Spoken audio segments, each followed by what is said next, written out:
قررت اعمل شعري الكيرلي النهارده بالكيرل رولر. ايه فايدته وانا شعري الكيرلي بطبيعته؟ فراغ بقى، عندي وقت فاضي قلت اسلي نفسي اهو. اول حاجه هقسم شعري كده كالعاده، احط الجزء ده كده على جنب مش محتاجاه دلوقتي، يتبل كويس.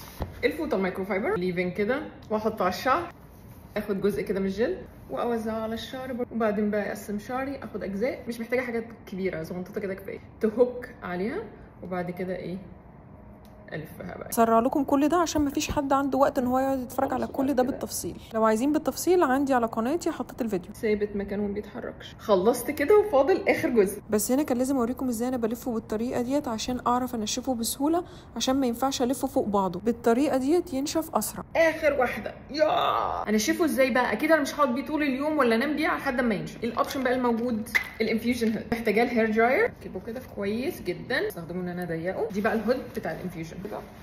انا هرفعها كده شويه، هعمل ساعات هوا دافي او هوا بارد مع اعلى سيتنج في الهواء، هخليها تنشف وبعد كده ارجع لكم. اخيرا شعري نشف. اوكي، هبتدي بالرولرز اللي ورا، الفها كده مع اتجاه الشعر مش عكسه، عشان لو فكيتها عكس الاتجاه هبوظ الكراس. اخر واحده.